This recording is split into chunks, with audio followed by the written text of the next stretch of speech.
Saludos, buenas tardes, estimados alumnos de la materia de Derecho Registral y Notarial. Quiero darles la bienvenida en la tarde de hoy a esta materia. Quiero informarles que ya esta semana está en curso la actividad correspondiente al módulo 3, que se corresponde principalmente al Servicio Autónomo de Registro de Notaría y, por supuesto, definir y conceptualizar lo que son los registros públicos, los registros mercantiles y los registros principales. De igual manera, allí en esa actividad deben realizar un flujograma relacionado con los pasos que debe realizar el usuario en la oficina de registro público a los fines de protocolizar allí el acto que usted escoja, bien si se trata de una compraventa o cualquier de un inmueble o cualquier otro acto que usted considere a manera de ejemplizar allí en esa actividad. He notado, compañeros, amigos, que en la exposición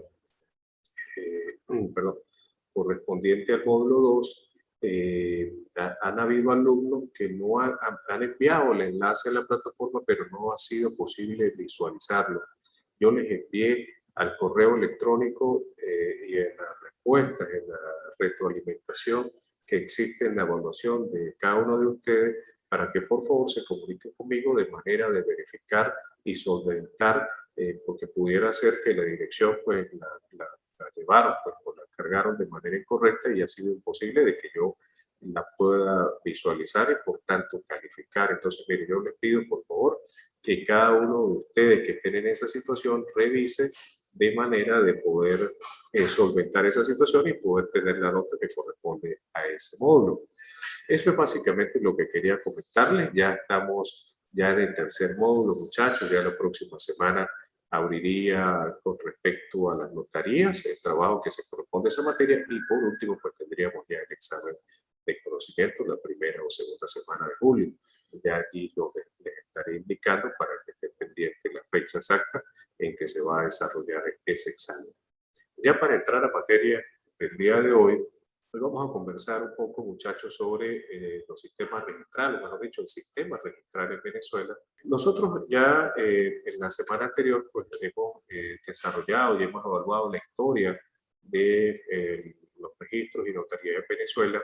De igual manera, hemos desarrollado allí en la exposición los principios del derecho registral y, por supuesto, pues también esta semana, pues como lo dije hace un momento, están trabajando sobre los registros públicos, los registros principales y la oficina de registro mercantil.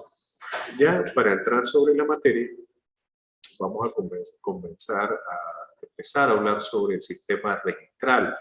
¿Qué es el sistema registral?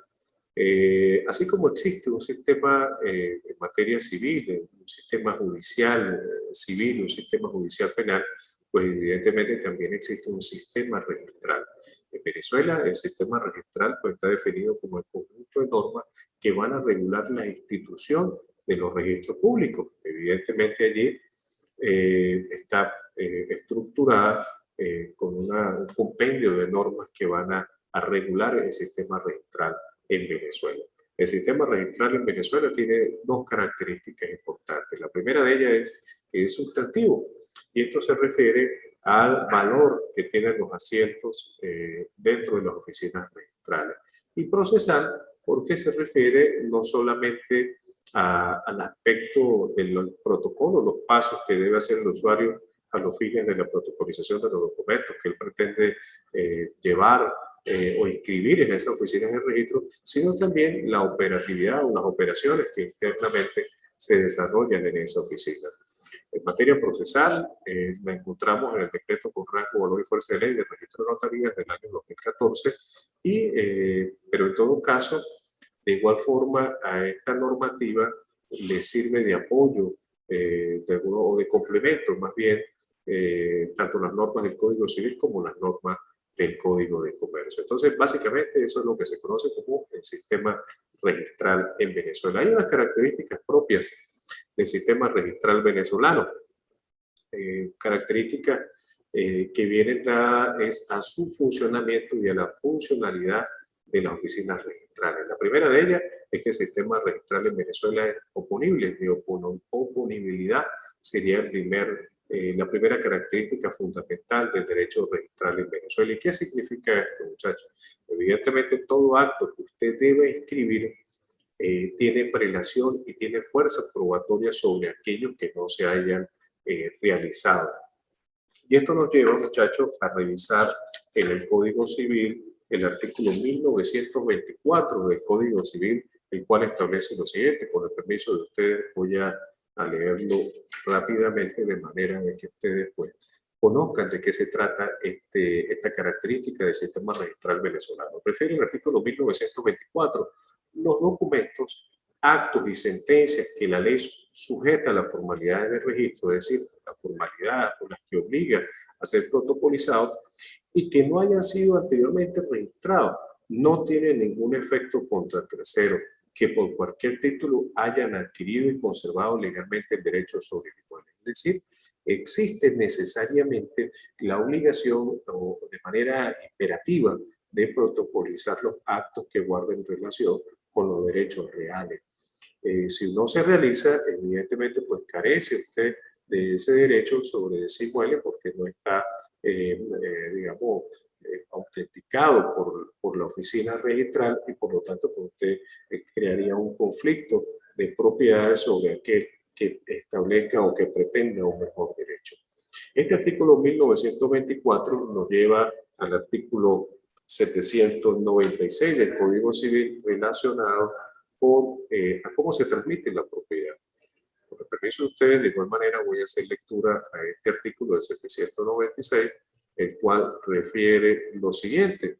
Señala el 796, dice, la propiedad y demás derechos se adquieren y se transmiten por la ley, por sucesión o por efecto de los contratos. Repito nuevamente, artículo 796 del Código Civil. La propiedad y demás derechos se adquieren y se transmiten por la ley, por sucesión o por efecto de los contratos. Es decir, que para que usted pueda adquirir la propiedad o tener la propiedad de un inmueble, pues evidentemente debe realizarlo a través de un contrato, que como dijimos, conforme al artículo 1924 del Código Civil, usted debe protocolizar, usted debe llevar a la oficina del registro público de manera de que su título, su derecho sea oponible o pueda hacerlo,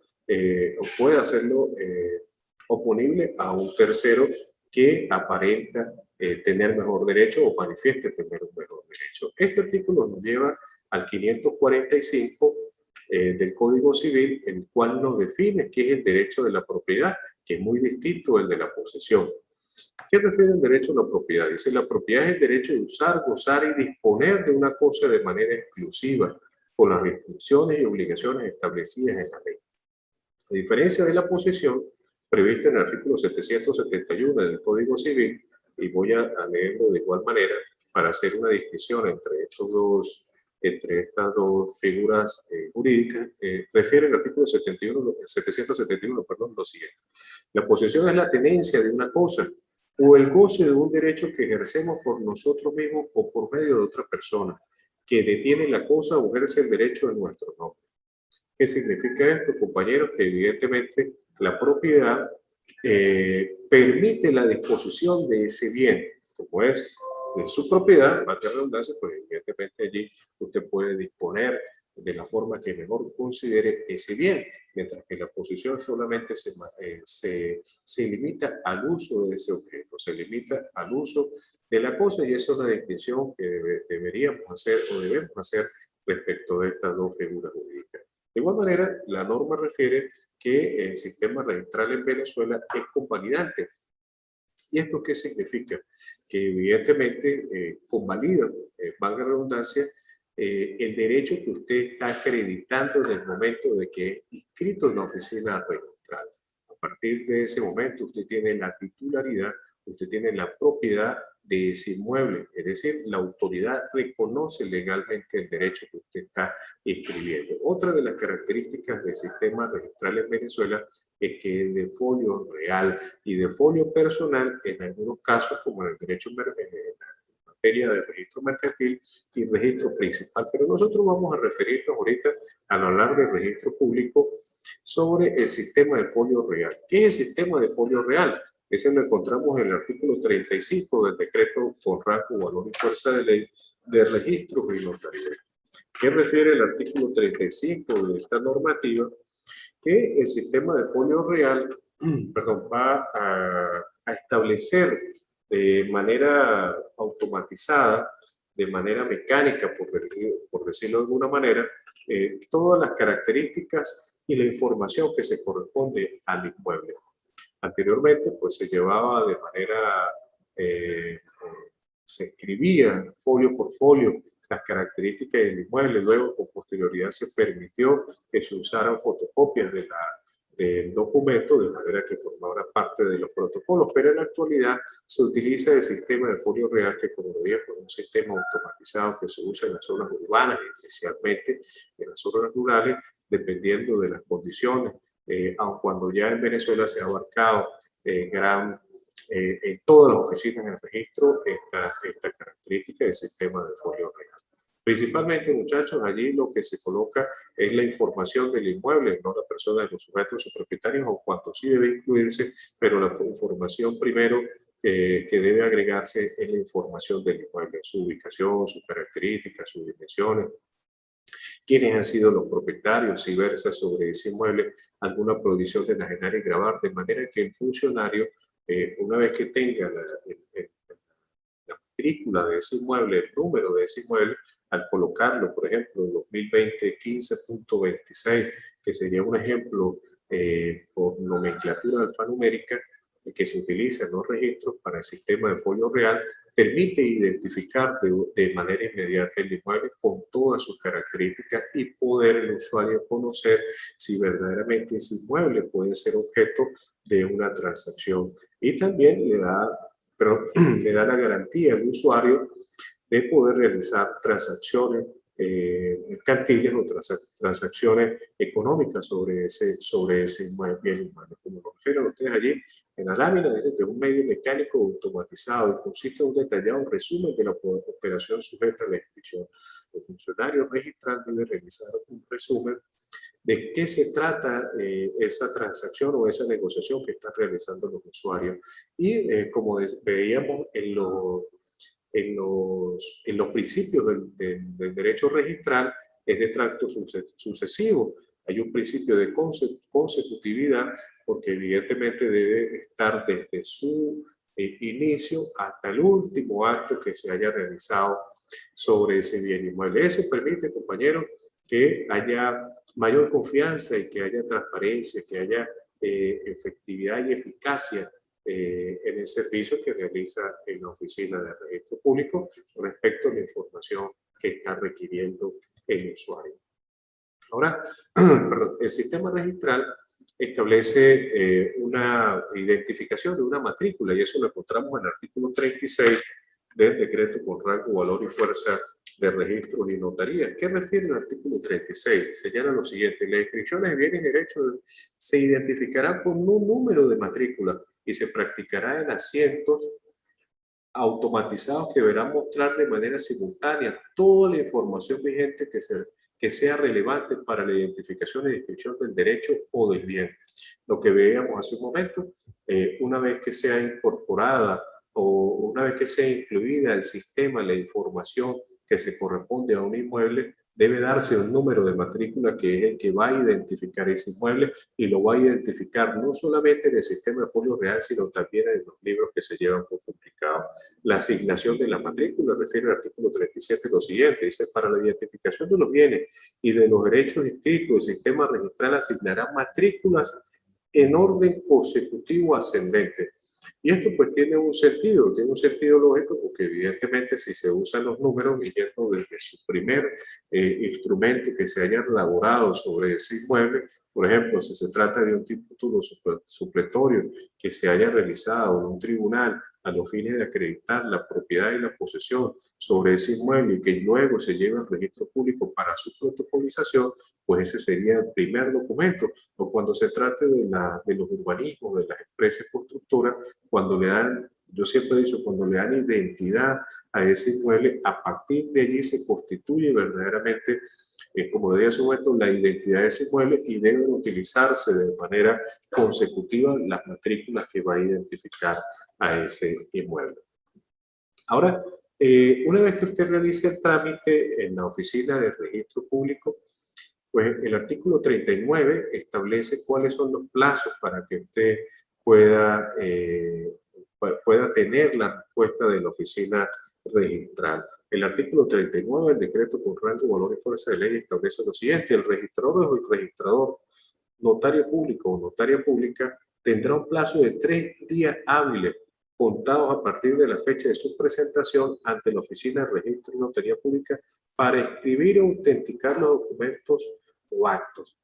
¿Qué significa esto? Que una vez que usted haya cumplido con todos los requisitos exigidos por la ley para la protocolización o autenticación de un instrumento público en esas oficinas, la oficina de registro y la oficina de notaría tendrá 3 días hábiles, señala la norma, para devolverle a usted ese documento, devolverle ese instrumento o darle respuesta en todo caso, si, como vamos a ver más adelante, si la respuesta es negativa, porque pudiera ser de que ese instrumento que usted ha consignado en la oficina de registro público pues no cumple con los requisitos establecidos en la ley para su protocolización o para ser autenticado, y por lo tanto pues son devueltos por la oficina registral.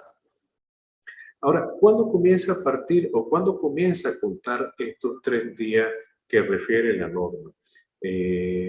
Evidentemente, aquí es a partir del momento que usted ha cumplido con la totalidad de los requisitos. En el momento que usted va a la oficina de registro público a realizar una transacción relacionada con la venta de un inmueble, lo primero que usted debe tener es la solvencia catastral y, por supuesto, la solvencia tipo A que le da la alcaldía aquí en el municipio donde se encuentre el inmueble. Luego de que usted tenga eso, usted debe redactar el documento y presentarlo con los recados, copia de la cédula de los otorgantes, de los intervinientes allí en el documento y el registro de información fiscal en copia, de manera de que la oficina registral pues puede identificarlos plenamente. A partir de allí, la oficina registral recibe el documento y realiza un cálculo del pago del impuesto que usted debe realizar, bien si debe cumplir con una forma 33 de servicio autónomo, perdón, del CENIAM, el pago de impuestos que corresponda, y esa planilla, la planilla única bancaria, tendrá una vigencia de 30 días. Una vez que usted tenga esa documentación, allí pues usted va a poder llevarlo a, una vez, perdón, que usted haya recibido esa planilla única bancaria, pues usted debe dirigirse a la oficina del banco, que allí le indica los fines de hacer el pago correspondiente conforme al cálculo que le han hecho. Y luego de eso, vuelve a llevar el documento a la oficina registral ya para ser recibido y posteriormente enviado a la calificación que hace el registrador. Esta calificación pues la hace el revisor, es decir, el revisor, que es un funcionario dentro de la oficina de registro público, va a chequear que efectivamente el documento pues cumpla con todos los parámetros establecidos en la ley en su redacción. Pero mucho más allá de eso, de que ese inmueble o sobre ese inmueble pues no pese una prohibición de enajenar y gravar que imposibilite, perdón, la protocolización de ese acto.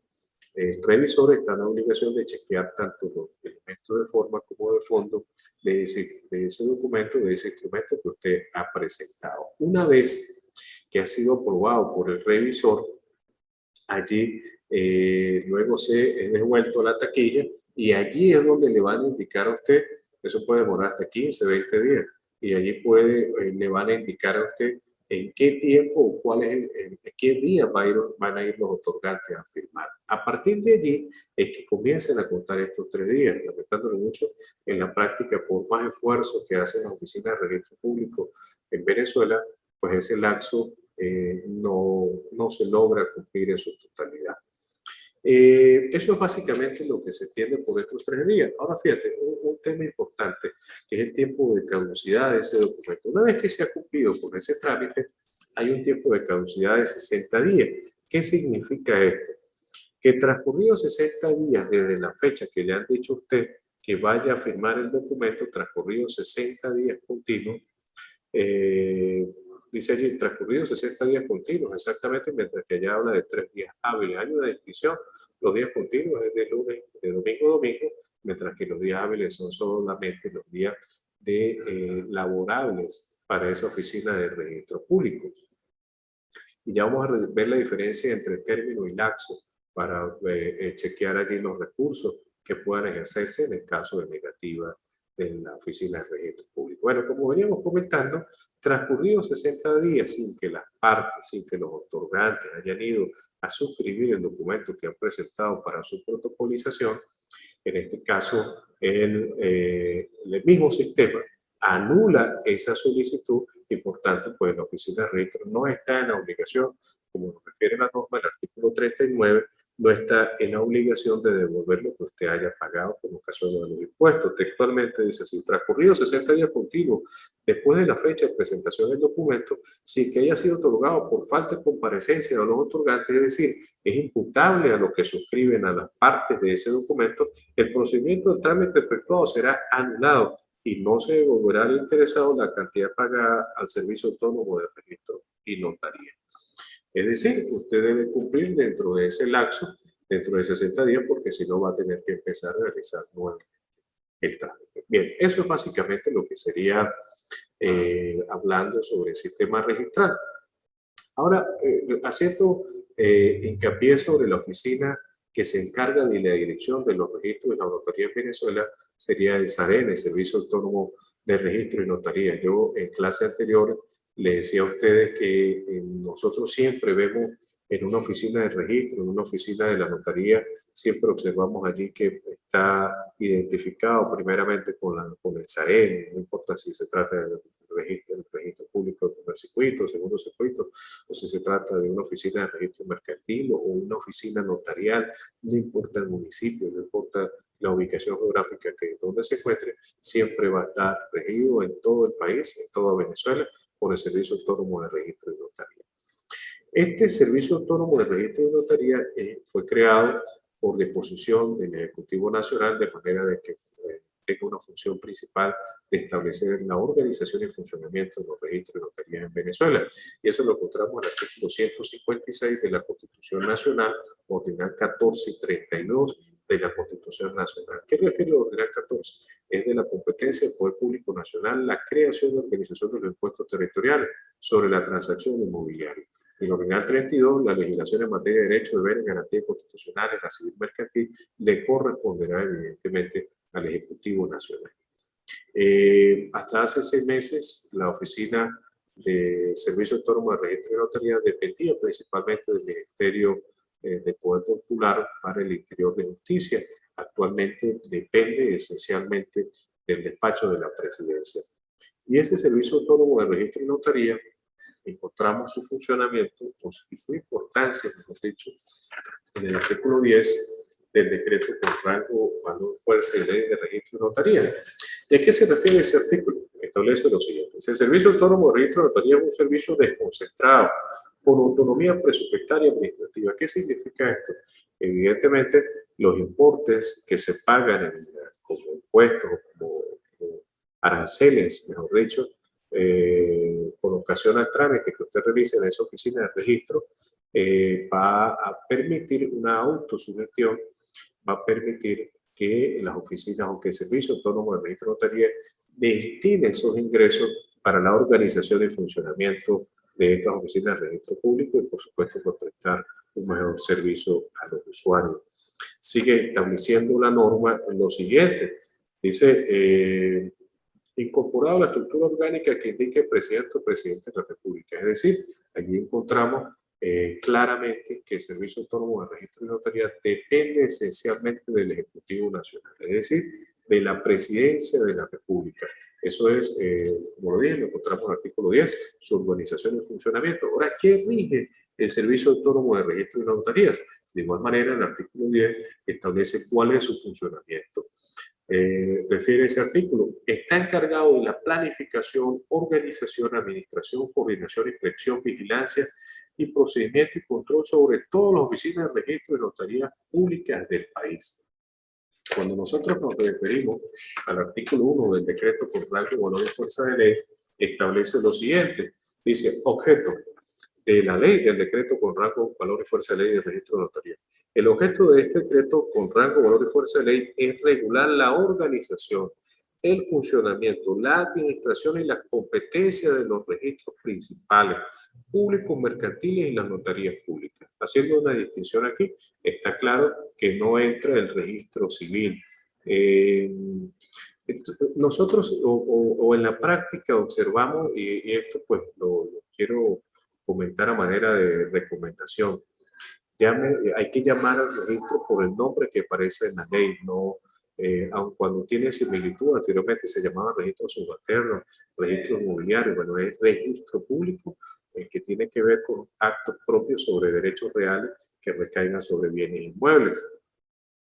Y hay que definirlo como lo establece la ley en el artículo 1 y en el artículo 10, es decir, registro público, registro mercantil, registro principal o las notarías públicas, como tienen ustedes aquí proyectadas. Entonces, básicamente, el Servicio Autónomo de Registro de Notarías, como lo dije, muchachos, es una oficina que depende del Ejecutivo Nacional, de la Presidencia de la República, en primer lugar. En segundo lugar, es desconcentrada, de autogestión por los ingresos que llegan, por los aportes que los usuarios realizan con ocasión al pago de aranceles. Y en tercer lugar, pues tiene una función principal, que es establecer la organización y funcionamiento de las oficinas registrales en Venezuela y de las notarías. ¿Cómo lo hace? A través de resoluciones, a través de memorandos, inclusive que de la Oficina de Servicio Autónomo de Registro de Notaría de Zaret son enviadas a los diferentes despachos de registro en Venezuela. Eso con respecto al Servicio Autónomo de Registro y Notaría. Ahora, ya para revisar lo que es el registro público y cuáles son las funciones y qué importancia tiene el registro público, acabamos de leer el artículo 1. El registro público, pues evidentemente está regulado por este decreto que fue publicado en el 2014, que tendrá por objeto pues regular la funcionalidad y la actividad que desarrollan estas oficinas en particular. Ahora bien, ¿qué es la Oficina de Registro Público? Señala la doctrina que es una institución que nace con la necesidad de dar publicidad formal a determinados hechos, circunstancias o derechos. Y tiene una importancia fundamental porque esta viene dada a establecer seguridad jurídica en el tránsito de las actividades que realizan los usuarios. El registro público tiene una función principal, que es darle publicidad, entre otras características, pero principalmente la publicidad de los actos que allí se realizan. Cuando nosotros veíamos en la evolución histórica del derecho registral, compañeros, observábamos que nace por la necesidad humana, por la necesidad del hombre, de conocer qué actos se habían desarrollado sobre un inmueble o qué negociaciones o transacciones habían realizado las partes, y que evidentemente pues había la obligación de la necesidad de transcribirlo. Pero no solamente había la necesidad y la obligación de transcribirlo, sino conservarlo, de manera de que otras personas a futuro pues pudieran tener conocimiento de qué negociaciones se hizo sobre un bien en particular. Entonces, el registro público nace con ese objetivo, nace con esa funcionalidad, de darle publicidad a los actos que realizan las partes y brindarle seguridad jurídica al tránsito de esas negociaciones. Imaginémonos una sociedad donde no existiera un registro público, donde no constara allí los diferentes documentos, los diferentes instrumentos, las diferentes transacciones que realizaran las partes o que realizan las partes sobre determinado bien. Generaría una inseguridad jurídica tremenda, porque nadie sabría realmente cuál es la situación de ese inmueble, si es de la propiedad principalmente, si es de propiedad de quien pretende disponer, como veía por el artículo 545 del Código Civil, hacer pleno uso y ejercicio del derecho de la propiedad, es decir, de usar, de disfrutar y de disponer de ese bien, de manera de que pueda realizar una negociación o una transacción sobre ese inmueble. El artículo 446 del decreto con rango, valor y fuerza de ley refiere a un tema que reviste de gran importancia a la hora de diferenciarlo con las demás oficinas de registro. Y voy a leer textualmente lo siguiente. Ese registro tiene por objeto la inscripción y anotación de los actos o negocios jurídicos relativos al dominio de demás derechos reales que afecten sobre los bienes inmuebles. Evidentemente aquí, muchachos, hay una distinción fundamental de que la Oficina de Registro Público se relaciona, o mejor dicho, su funcionalidad va destinada principalmente a los actos que estén vinculados o relacionados con bienes inmuebles, no con bienes muebles que en este caso sería sobre las notarías, sería una actuación propia de la notaría y tampoco sobre actividades comerciales, porque tendría que ver con la oficina de registro mercantil y por supuesto nada que ver con la nacionalidad, con el registro civil, con las actas de nacimiento, actas de función, porque sería un acto propio de la oficina de registro principal o inclusive de los actos de contraer matrimonio o esos actos semejantes, pues se realizan en otro tipo de oficina. Como le dije, el artículo 46, perdón, del decreto con rango, valor y fuerza de ley, establece que el registro público tiene por objeto la inscripción y anotación de los actos y negocios jurídicos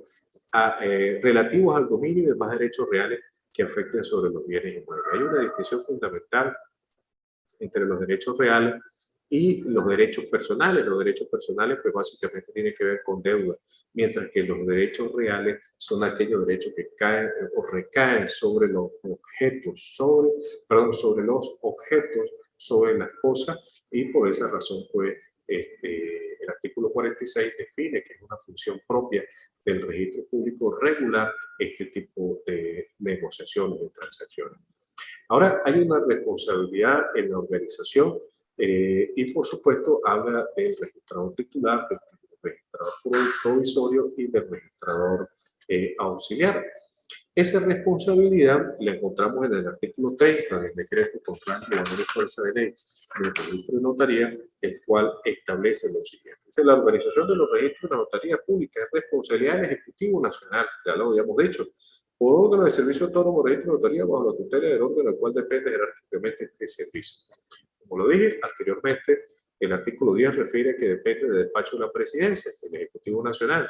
No obstante, en la actualidad depende directamente valga redundancia, disculpen repetir el término, depende en la actualidad del despacho de la Presidencia de la República. Anteriormente era del Ministerio del Interior y Justicia para Relaciones Interiores y Justicia. Era el despacho encargado jerárquicamente del Servicio Autónomo de Registro de Notaría. El artículo 15 del decreto con rango, valor y fuerza de ley establece allí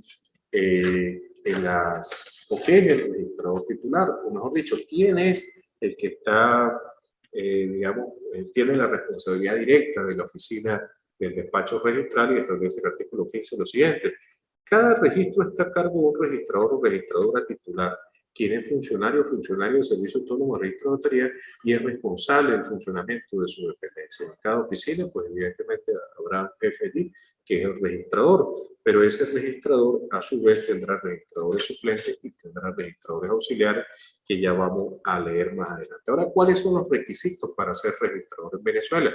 El artículo 15 de igual manera establece esos requisitos: ser venezolano, mayor de edad, abogado, con no menos de 5 años de experiencia profesional y una fianza como lo establece el artículo 16, el cual dispone lo siguiente: para entrar en posesión de su cargo, el registrador o registradora titular deberá prestar una fianza bancaria o de empresa de seguro reconocida a favor de la República a satisfacción del Servicio Autónomo del Servicio de Notaría. Esto, en la actualidad, aun cuando no ocurre muy a menudo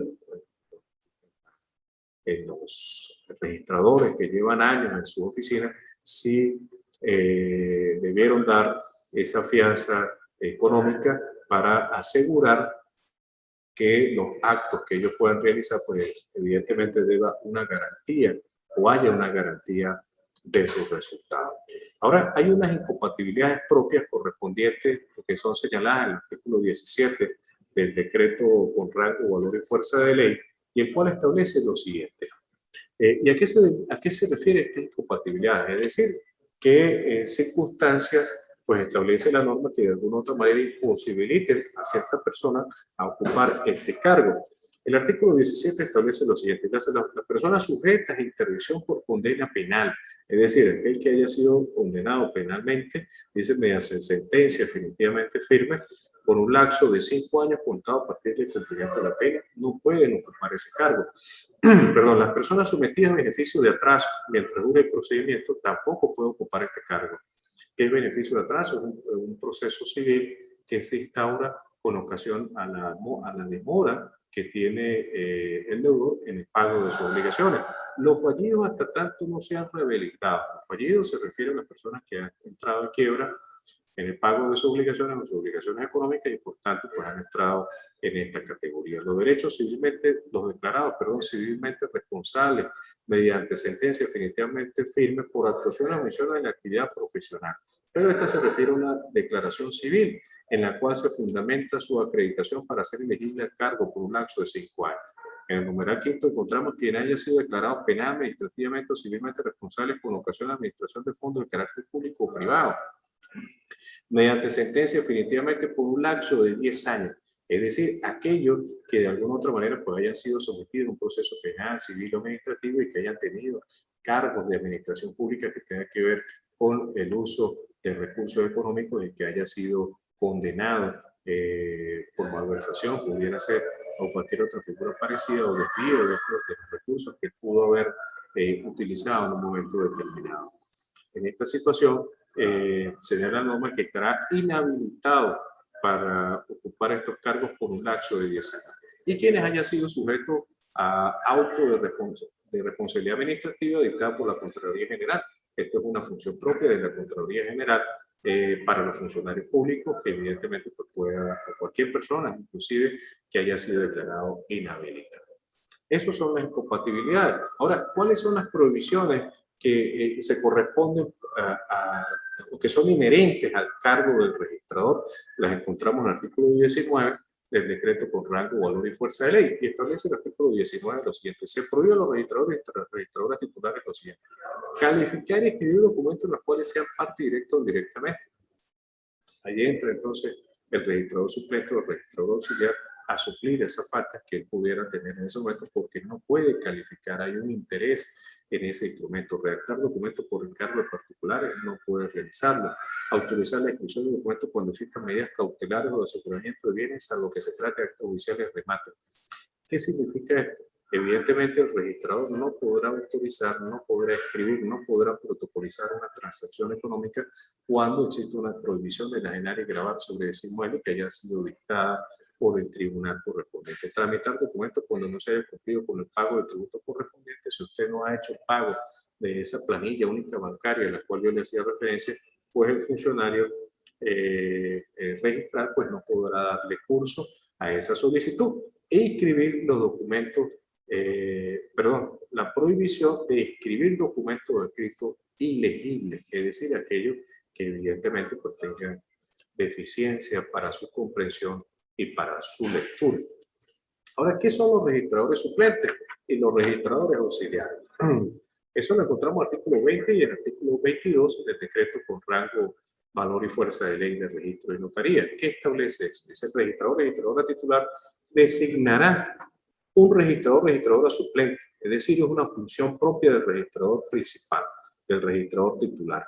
Pero cuando en caso de que su ausencia exceda de 2 días, la misma norma refiere a los efectos de este decreto por rango, valor y fuerza de ley, se entiende por falta temporal la vacancia del cargo que exceda de 2 días hábiles. Ya a partir de ese momento, pues evidentemente el registrador titular podrá nombrar un registrador suplente con la autorización del Servicio Autónomo de Registro y Notaría, y como lo señala el mismo artículo, pues debe dar fianza conforme a la regla establecida en el artículo 16, debe cumplir de igual manera los requisitos establecidos en el artículo 15, es decir, ser venezolano, ejercer la profesión por más de 5 años, ser abogado, y por supuesto dar una fianza, y también se establece para él las incompatibilidades y las prohibiciones establecidas en el artículo 17 y artículo 19. Ahora, ¿qué es el registrador auxiliar? Dice la norma, dice: cada registrador titular podrá designar registrador o registradora previa aprobación del director general del Servicio Autónomo de Registro y Notaría.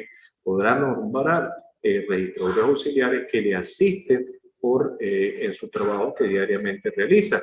Y señala de igual manera que en este caso deberá ser venezolano, mayor de edad y abogado de profesión. No exige aquí como requisito que tenga más de 5 años en el ejercicio de la profesión. El registro público, muchachos, tiene una misión fundamental prevista en el artículo 26 del decreto con rango, valor y fuerza de ley, el cual establece por lo siguiente: la misión de los registros es garantizar la seguridad jurídica de los actos y los derechos escritos con respecto a terceros mediante la publicidad registrada. Ya lo habíamos comentado, los dos aspectos fundamentales del registro público, seguridad jurídica y publicidad registral. Y la publicidad registral, pues se refiere al artículo 27, dice la publicidad registral reside en la base de datos del sistema automatizado de registro, en la documentación archivada para que ellas emanen, perdón, y en las certificaciones que expidan. La publicidad registral pues guarda relación con el principio de publicidad, artículo 9 de este decreto, donde cualquier persona pues, puede acceder a estos documentos para conocer la situación jurídica. Los efectos jurídicos, señala el artículo 28, surtirán todos los efectos jurídicos que corresponden a documentos públicos, es decir, tiene valor y fuerza probatoria por sí sola frente a terceros. Tiene una característica, a diferencia de los documentos privados, como ya lo hemos revisado, de que tiene valor y fuerza probatoria por sí sola porque ha cumplido con los requisitos de ley. El artículo 46 establece cuál es el objeto, ya lo habíamos comentado, del registro público, pues establece allí la norma que tendrá como objeto la inscripción y anotación básicamente de los derechos reales que afecten sobre los inmuebles. Necesariamente todos los actos que se realicen, presten atención a estos muchachos, pregunta de examen, todos los actos que se realicen en la oficina de registro público guardan relación de manera directa o indirecta sobre bienes que versen sobre derechos reales y los bienes inmuebles, derechos que sean sobre el objeto, sobre las cosas. Y la función calificadora la encontramos en el artículo 41 y no es más sino esa función que realiza el revisor de manera de chequear si el documento pues, cumple con los requisitos establecidos en la ley. El registrador titular está facultado o facultada para ejercer la función calificadora del sistema registral. Y eso es una función propia del revisor que viene siendo un funcionario dentro de la oficina registral. Un tema importante es la negativa registral. Esta la encontramos en el artículo 42 del decreto por rango, valor y fuerza de ley. Si nosotros revisamos que luego que usted ha cumplido con todos los recaudos, con todos los requisitos, la oficina la oficina de registral tiene 3 días para darle respuesta a su solicitud. En este caso, pudiera ser que esa respuesta sea negativa. Por tanto, si es negativa, usted podrá ejercer 2 recursos, un recurso jerárquico y un recurso contencioso administrativo, conforme a la regla establecida en el artículo 42, el cual dispone lo siguiente. En caso de que el registrador rechace o niegue la inscripción de un documento o acto, deberá hacerlo por acto motivado en un lapso no mayor de 30 días, es decir, la respuesta que él debe dar para la presentación del mismo y notificará al interesado o interesada de conformidad con lo establecido en esta ley. Los interesados podrán facultativamente, es decir, será potestad de ellos, hacer cualquiera de los 2 recursos, tratar el recurso jerárquico o el recurso contencioso administrativo. Pero cuando se ejerce el recurso jerárquico, refiere el mismo artículo 42, el recurso jerárquico deberá interponerse dentro de los 15 días siguientes a su notificación. ¿Qué es un recurso jerárquico, muchachos? Desde el punto de vista administrativo, se interpone ante la oficina inmediatamente superior a esta. En este caso sería el Servicio Autónomo de Registro y Notaría, en las cuales se interpone ese recurso jerárquico de manera de que reconsidere la negativa de las cuales ha emanado del registrador, una oficina en particular que se niegue o rechace la inscripción de una solicitud que usted haga. Señala la norma. ¿Ante quién se interpone? Ante el Servicio Autónomo de Registro y Notaría, el cual deberá decir mediante un acto motivado dentro de un lapso no mayor de 90 días. Confirmada la negativa, revocándola y ordenando su inscripción, si fuera el caso, quedando así agotada la vía administrativa. No obstante, si hay respuesta del Servicio Autónomo de Registro Notarial, hasta ahí llega, no podrá usted ejercer el contencioso administrativo. Pero si hay silencio administrativo, como lo refiere ese artículo 42, señala lo siguiente: si la administración no se pronunciarse dentro del plazo establecido, se entenderá negado el recurso. Es decir, si hay silencio administrativo, usted debe entender que ha sido negado el recurso y, por tanto, abre la oportunidad de ejercer el recurso contencioso administrativo, el cual, según la norma, puede interponerse dentro del lapso de 6 meses, contado a partir de la notificación del acto administrativo motivado de la negativa registral. Hay una distinción fundamental desde el punto de vista procesal que desde ahorita es bueno que ustedes pues, vayan conociendo la diferencia entre lapso y término. El lapso permite al usuario, al particular e interesado, interponer recursos en cualquiera de esos días, mientras que el término es solamente ese día y es una condición preclusiva y perentoria. Es decir, cuando la norma le dice a usted que usted debe interponer el recurso el día quinto, es decir, solo ese día, no el día cuarto ni el día sexto, solamente el día quinto. Eso es lo que se conoce como término en materia procesal. Mientras que el lapso, se le dice que usted podrá consignarlo dentro del lapso o dentro de los 5 días siguientes, sin hacer referencia a la palabra lapso, tiene usted la facultad o está facultado usted para ejercerlo en cualquiera de esos días. Y es importante, sobre todo en ambos casos, tanto en los lapsos como en el término, hacerlo como la norma lo indique. Si usted lo hace con posterioridad, puede ser considerado como extemporáneo por destiempo. Es decir, usted lo consignó, lo presentó de manera extemporánea fuera del espacio del tiempo establecido en la norma para interponerle, por lo cual pues, va a quedar desechado, desistida esa solicitud. Si lo hace antes, sería extemporáneo por anticipado y de igual manera pues la autoridad o en este caso de la oficina administrativa, bien sea el servicio autónomo, el registro autónomo, perdón, el servicio autónomo, el registro de notaría o el tribunal contencioso administrativo puede declararlo desistido, o mejor dicho, puede ser declarado improcedente porque usted lo ha ejercido en un tiempo fuera del tiempo. Ahora, ¿qué actos son susceptibles de protocolizar? Lo encontramos en el artículo 46, hay una lista allí de qué actos pueden ser susceptibles de presentar en esta oficina pública.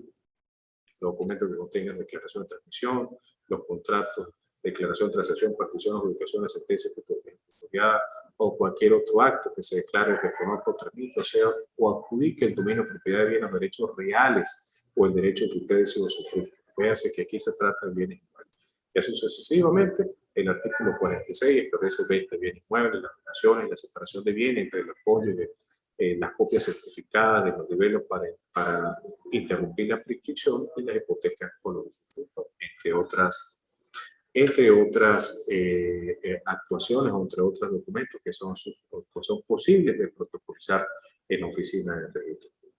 El catastro es importante también revisarlo.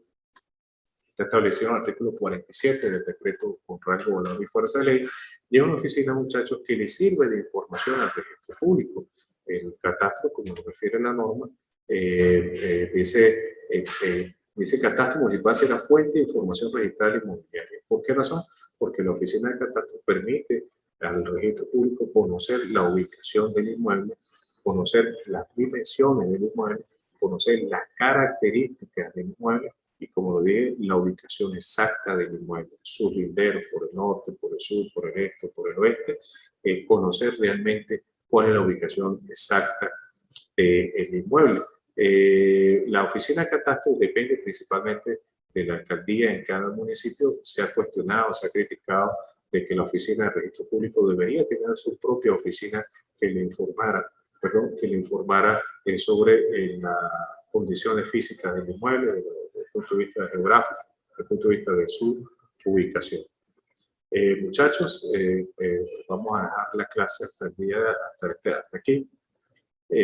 Por favor, si tienen alguna pregunta, pueden contactarme respecto a las actividades que se están desarrollando. Como lo dije, ya estamos en el módulo 3 y próximamente pues ya vendrá el examen de conocimiento. Dios mediante, pues nos estaremos viendo en próximas clases para que ustedes pues, tengan conocimiento de cómo se va a realizar ese examen. Cualquier duda, como le dije, pues pueden comunicarse conmigo a los fines de aclarar todas las actividades. También es importante, aquellos que no la han consignado, háganlo. Sé que hay alumnos que se han inscrito de manera tarde. Por favor, comuníquense de manera de poder ayudarles para que ustedes puedan cumplir con sus actividades. Dicho esto, muchachos, quiero desearles una feliz tarde para todos y les estaré informando por el correo de la universidad la próxima clase sincrónica, los fines de que podamos pues, conversar. Que tengan una feliz tarde para todos.